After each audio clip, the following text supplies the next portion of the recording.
What's up, guys? Backseat Sakurai here, and you may have heard the news, you may have seen the memes, and we're doing it. Nickelodeon All-Stars Brawl. Normally I wouldn't care about this sort of thing. It's a Smash Bros. Style platform crossover fighter with Nickelodeon characters, but the saving grace here is it's being developed by Ludosity, who, if you don't know, makes the excellent platform fighter Slap City. So, I'm completely ignoring who is actually on the roster, and I just thought it would be, proposed a really fun opportunity to think about who should be on the roster. So I've come up with a roster of 25 characters that I would choose if I was behind the helm. I feel like it's a, easy number. And I might show my age here a little bit because it definitely has a focus on some older stuff, but let's just get right into it and not waste any time. I really tried to focus on not doing multiple characters from a single show. But yeah, the roster I don't think for the actual game will matter that much because the truth is the gameplay is probably just going to be really good. There's rollback netcode. Ludosity makes amazing actual fighting mechanics. Please play Slap City if you have not. It's amazing. And they're supposedly bringing that game to Switch too. But, like I said, I just thought it created a really fun sort of hypothetical of Nickelodeon crossover fighter. What characters do we add? Go. Now, to start off, we have to have... I really thought it was important to represent the original shows that aired on Nick at the very beginning. Well, they did a lot of stuff prior to, the Nickelodeon that we know now, but as far as, a cartoon channel, the original show that aired was Doug. And now, Doug is owned by Disney now. Nickelodeon no longer owns this license, but it's Doug. This is all hypothetical anyway, so whatever. This is just what I would do. Now, Doug, pretty iconic. I actually don't know too much about Doug. This was not one that I was particularly into as a kid. But yeah, he does transform or, imagine himself as this quail man, superhero alter ego, so he definitely could fight. I know he has this little, dog as, that could, come pop out for certain moves. But you gotta forgive me, honestly, I'm not that familiar with Doug.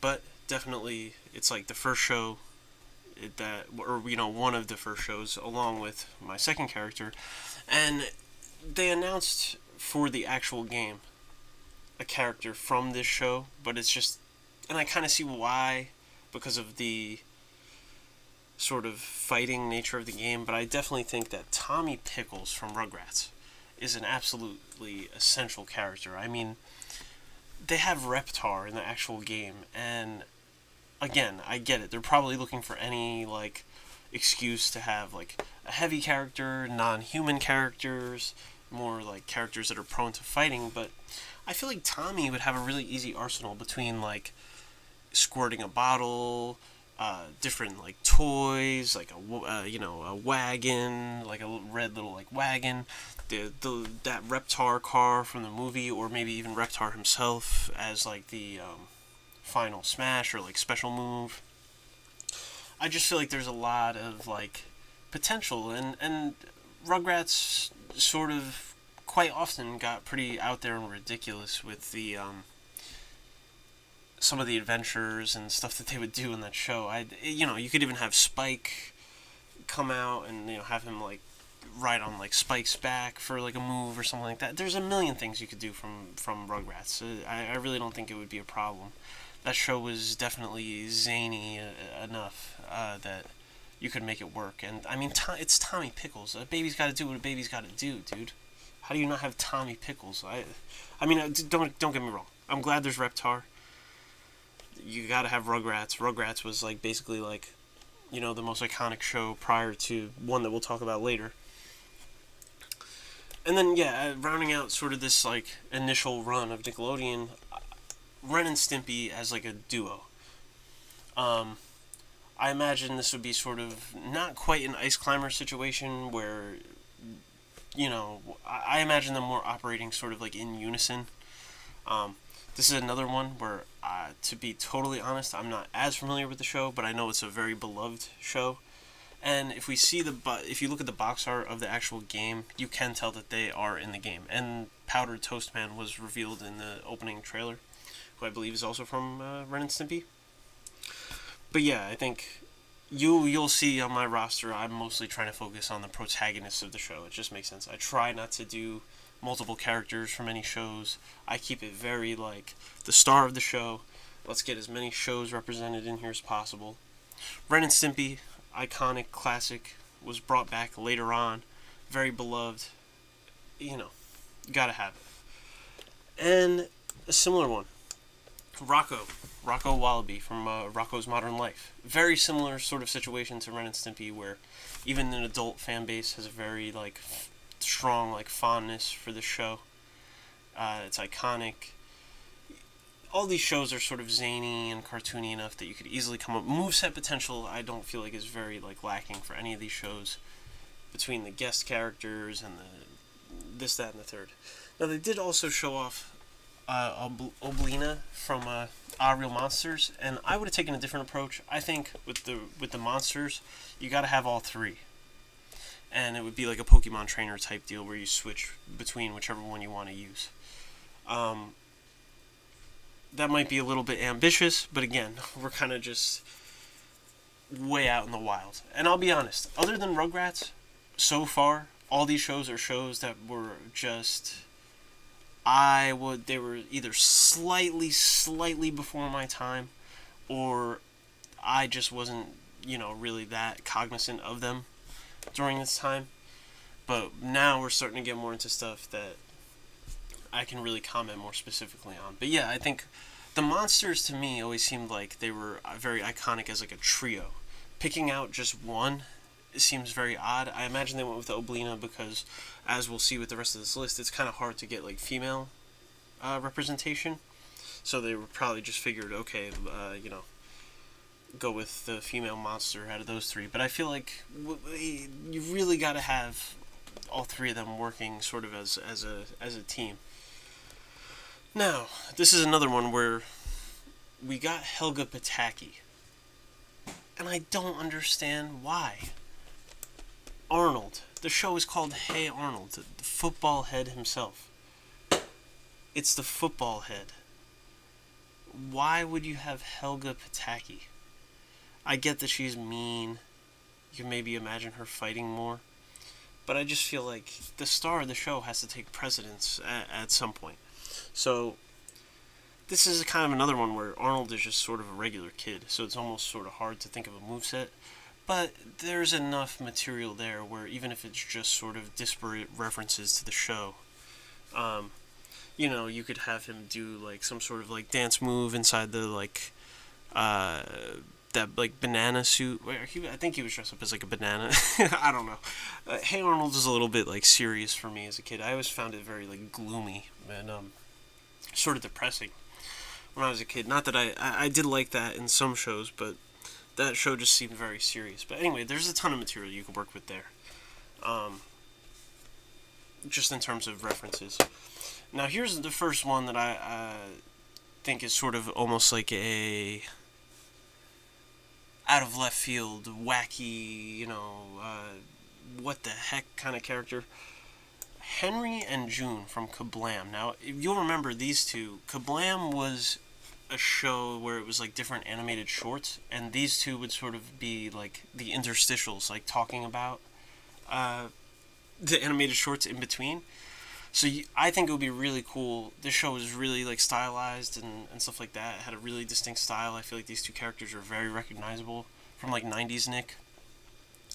And they could just pull from all the different animated shorts that appeared on Kablam and use different elements from those shorts in their moveset.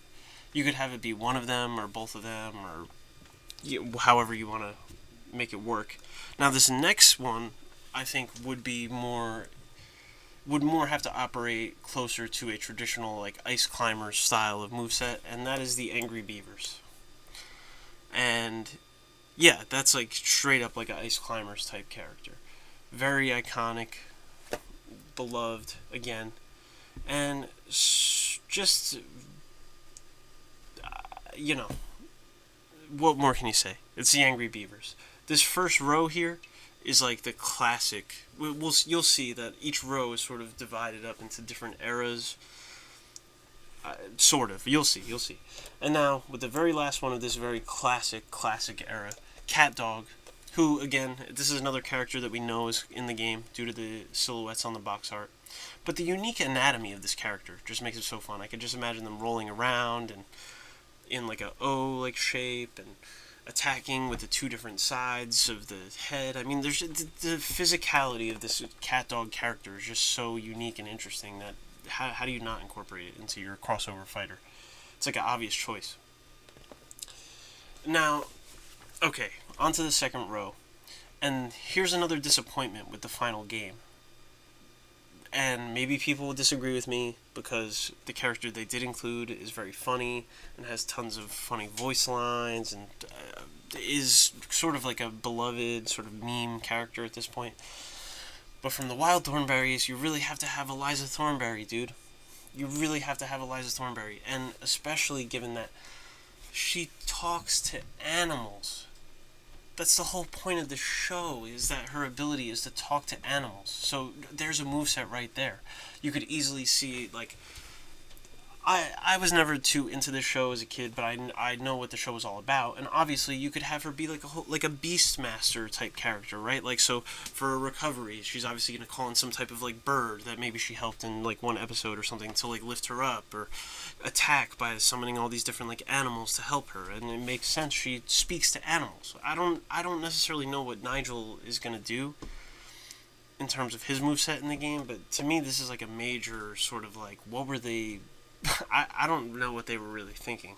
And same goes for Helga Pataki back with Arnold. It's the same situation, like, where not including the main character of these shows just seems so bizarre to me on so many levels.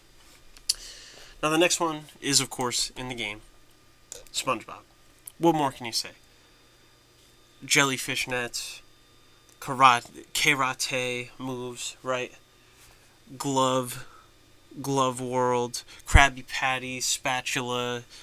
There's a million things. I mean, it's SpongeBob. This is the Mario of, Nickelodeon All Stars Brawl. You can't not have SpongeBob. It's obvious, and we do have SpongeBob. And here's another one that kind of writes itself, sort of like Eliza with the animal abilities. Auto Rocket to represent rocket power with a sports theme moveset, extreme sports theme moveset, between the skateboarding, rollerblading, hockey sticks, you get hang gliding, surfing, all these sort of moves. It's just so obvious for like a fighting character to incorporate all these things. It's a really unique, strong sort of like theming to the character. It's a pretty classic, beloved show of the time. You could even have this character, in theory, be all the Rocket Power kids just reskinned, almost like the Koopalings or like Hero or something like that, and that would probably work too. But yeah, very obvious. There's no other real like sports themed characters here, so just would really stand out, and I don't think anyone would be opposed to it. So yeah. Now this one, thankfully, we got, and I don't know how we managed to get this, but Zim. And I think Gur should just be sort of packaged in with Zim. This is a Banjo and Kazooie situation. You get Zim and Gur. And again, the fact that this character is in here, this is one of my favorite cartoons ever. I think that's a very strong, there's a very strong amount of people who feel that way. Very special cartoon. Zim is a great character. Tons of different references. I saw that in the game they actually showed him like tossing one of like the garden gnomes, and that makes sense. They should definitely have it so like, it would be cool if like one of the garden gnomes would like pop out of the ground and shoot like a laser. I saw they have him like walking around with like his like spider legs or whatever, his sort of mechanical spider legs that come out of his backpack. Awesome. If they have like super moves in this game, it definitely would have to be like him with like the Voot Cruiser, like, or maybe the Urkin, maybe he hits into them with the cruiser and then up into space, and then the Urkin Armada like blasts them, or something like that. There's 1.5 million random wacky references from Zim and memorable moments. So I'm happy we got that in there. Well deserved. Well beloved, iconic character.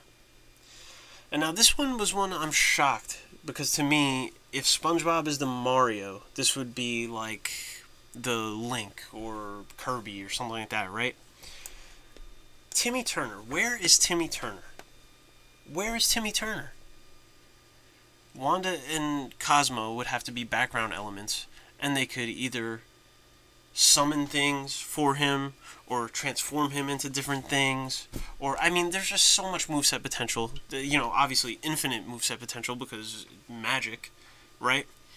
And it would just be so goofy and easy. And it's just an iconic show. This is one of the most popular shows they've probably ever aired on Nick.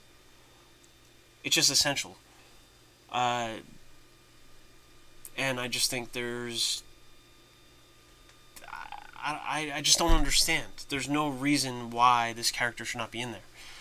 Timmy, definitely does some, like, fighting of, like, enemies and stuff like that in certain episodes. And there's, like I said, just even in the intro song of the cartoon, there's, like, probably like 50 different random like objects and references that get summoned with magic just in the theme song. Guava juice, large fries, chocolate shake. Oh, but anyway. Also some great songs. Also from SpongeBob too. That's the other thing. Some of these cartoons have great songs that would have to come. Like if a stove is a stove. But anyway. And also, okay, obviously to follow up Timmy, it's time for the Power Hour, of course, with Jimmy Neutron. Very obvious, science-based, invention-based, Goddard incorporated moveset. He literally has a jetpack and flies a rocket ship and invents all sorts of crazy gadgets. He's saved the world from an alien invasion. Jimmy is like perfectly equipped. And this is another one where it's like, I can't believe this isn't just like in there, like obviously. You know what I mean? Like this is just an obvious pick. This was their first big foray into 3D animation. You should also actually look up Johnny Quasar, because that was the original design for Jimmy Neutron, that I actually like a lot better. But yeah, Jimmy Neutron was something that was kind of a big deal, and yeah, it was a pretty successful show. It got even a spin-off show with like Planet Sheen and stuff like that later on. Definitely a big success. They were on a roll, Nickelodeon was during this era. Not that these shows aren't great as well, but I feel like these shows all maintained for a very long time, except Zim, which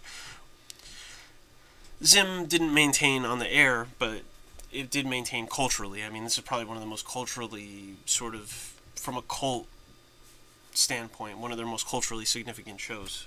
Almost to an obnoxious degree, to be honest with you, but still fantastic. Anyway, Jimmy Neutron, obvious.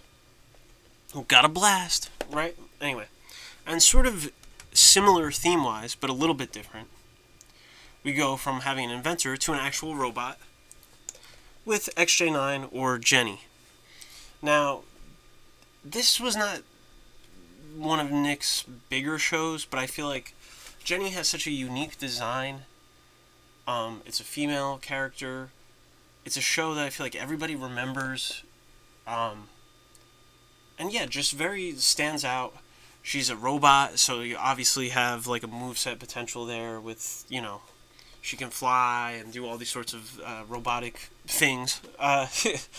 And similarly to that, Danny Phantom is another one that just sort of lends himself very well to fighting and having a ghostly theme. These are characters that just have a very strong theming to them. You can very easily imagine them fighting and the different sort of powers and stuff like that. Danny Phantom, I would say, was a little bit more successful and sort of like had a bigger staying power than My Life as a Teenage Robot. So both of these are obvious choices to me. And then from this era, the last one that I would pull, and we're pretty confident from the box art silhouettes for the actual game that this character will also be in there, and I think it would be, even though I don't particularly care for this show, I think it would be foolish of them not to put this character. Aang. Beloved character. People go nuts for The Last Airbender. And he obviously just lends himself so well to like a fighting game. Sort of stands out ironically on this roster by having more of like an anime style. Which is kind of funny to think about.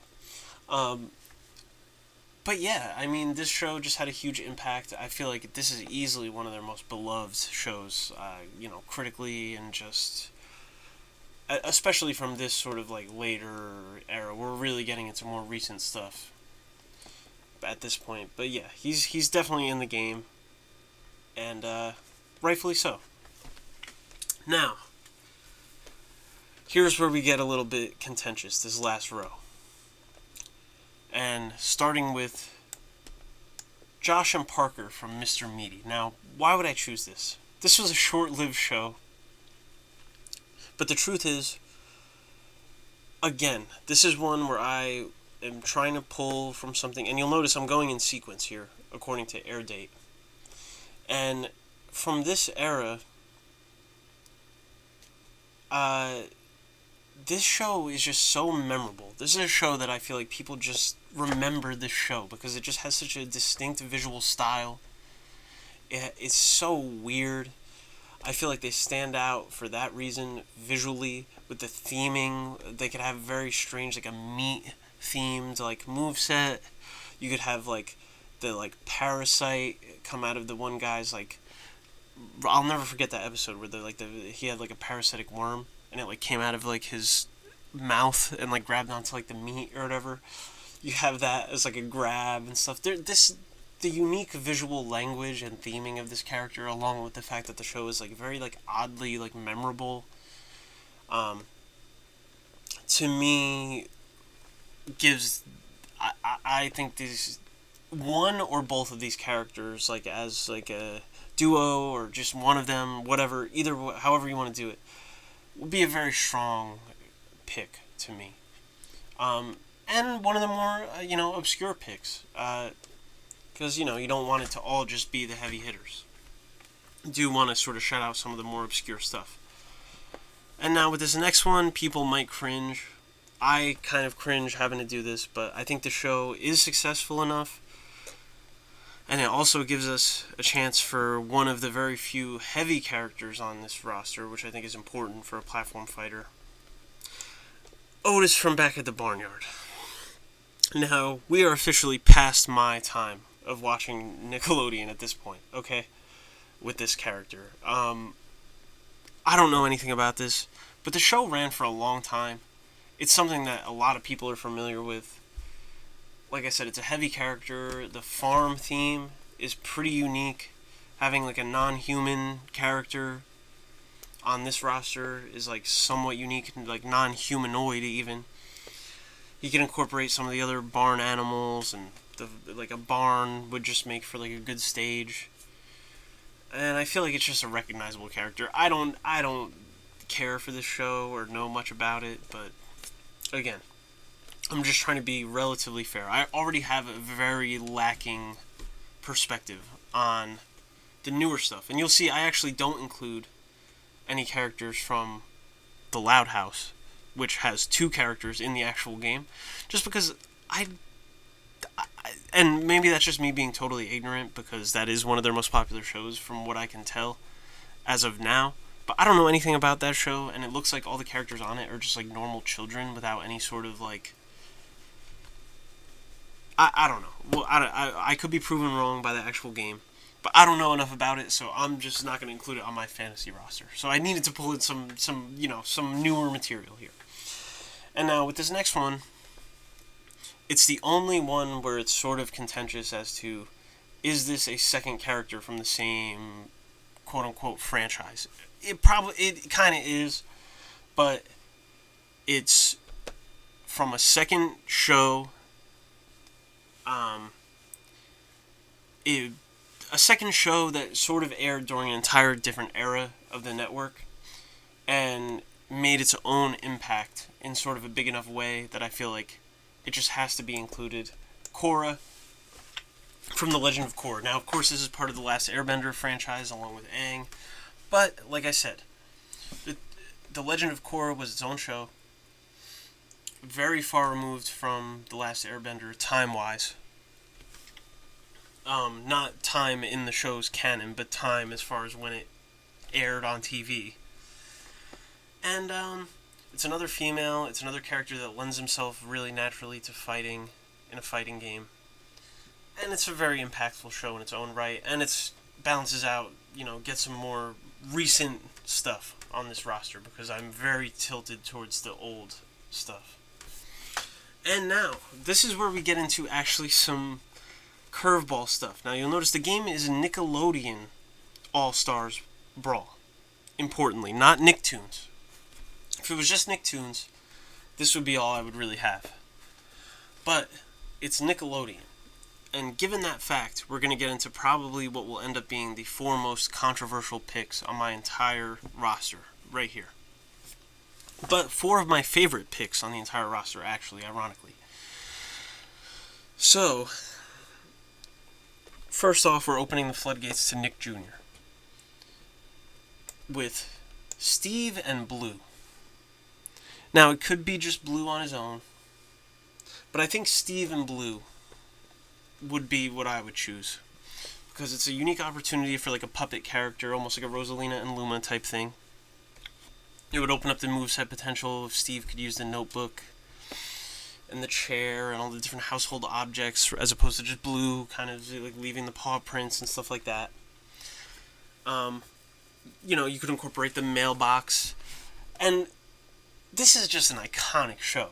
I mean, I don't think anyone would dispute that in the pantheon of Nickelodeon, even though it is Nick Jr. I mean, technically, Rugrats aired on Nick Jr. all the time. So, if Rugrats is going to get represented, I just don't see who would dispute. Blue's Clues is huge.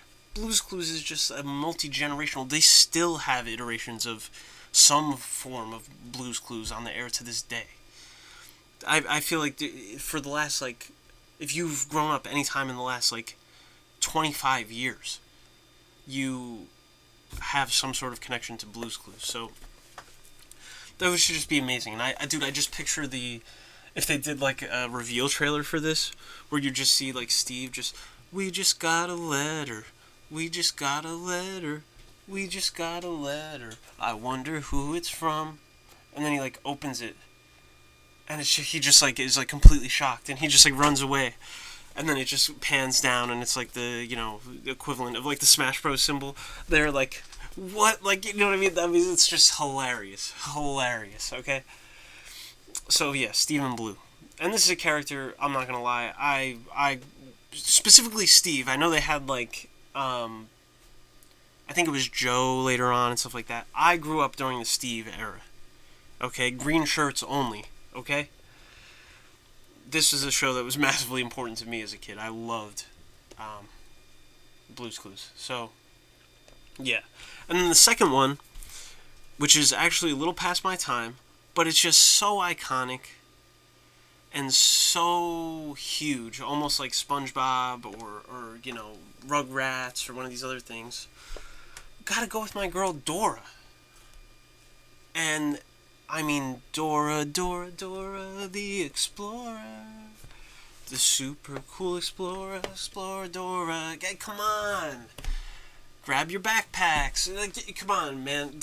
Even if you were too old for the show when it came out, you know all the tropes of the show. You know the tropes. Swiper, no swiping. Oh man. Come on. This show, for as much as, like I said, definitely oriented more towards young girls, stuff like that. I was a little old. I was a little out of its demographic. But how do you hate Dora the Explorer? This property is huge. You know this property. You know Dora the Explorer. Dora the Explorer has to be one of the most successful properties they ever launched on this entire network. So those are my two Nick Jr. reps. And now we venture into the deep cuts. And there were two aspects of Nickelodeon that I really wanted to represent. And I wanted to be very careful about how I chose to incorporate them. And there were two major things, okay? And for this first aspect, I chose, and this might be a deep cut, I don't know how familiar people are, but I chose Pick Boy, okay? And if you remember, Pick Boy hosted a lot of the Nickelodeon sort of like live events, like the Kids' Choice Awards and things like this. And my whole idea with Pick Boy is he's like a Nickelodeon universe, like original character. And he could use like, you know, abilities of like sliming people and the different, different sort of like references to like the awards shows and the blimp, like the Nick, like,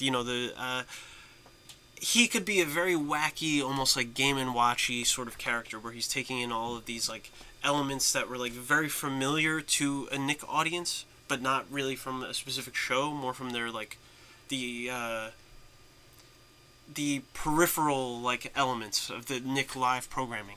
Definitely a lot of slime, a lot of like gack or whatever sort of like. I can imagine him incorporating elements of like some of the other like game show type shows, like maybe he like on Double Dare you had to get like that little like flag or whatever, like he could incorporate like all these sort of disparate elements to represent the more reality oriented Kids' Choice Awards, Double Dare, Legends of the Hidden Temple. Pick Boy is sort of like the mascot that could be used as a vehicle to sort of bring all of these things into the moveset. How do you have a Nickelodeon fighting game without somebody getting slimed, right? Just imagine him dumping buckets of slime on people, and it just fits too good. You know what I mean? You could have like a slime, like Nerf, not like a water gun filled with the slime, and be dumping buckets of slime, and he gets he jets up on like the Nickelodeon blimp or whatever. All this sort of like goofy stuff. You could do it right if you really wanted to. So Pick Boy is definitely like my pick for that. And then the very last one, the last sort of aspect, will be Nickelodeon's scripted live programming.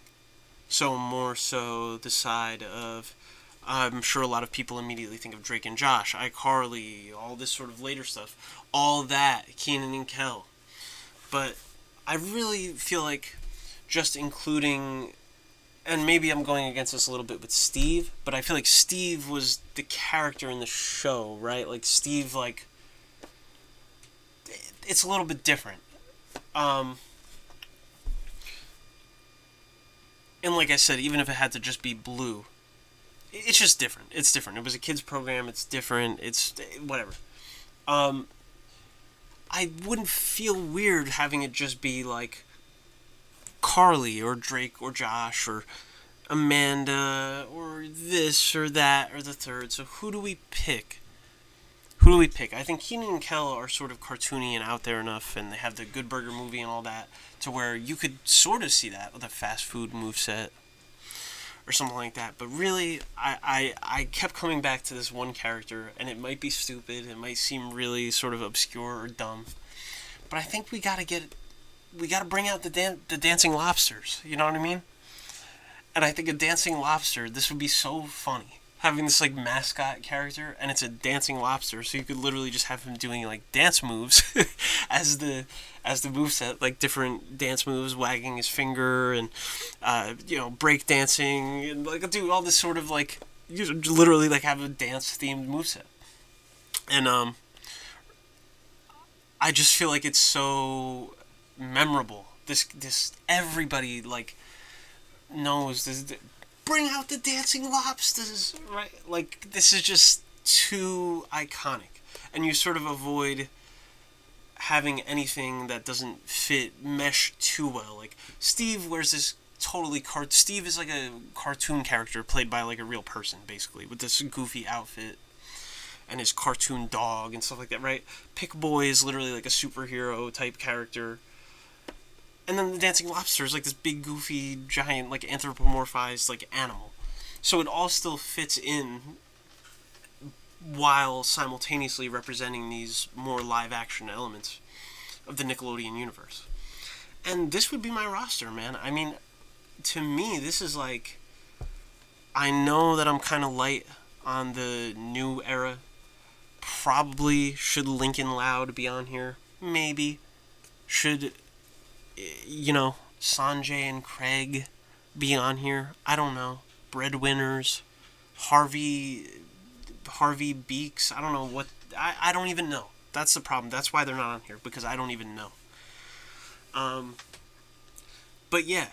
And there were also two other things that I kept coming back to, but I just think they don't work as characters. But they would need to be incorporated into the game in some way.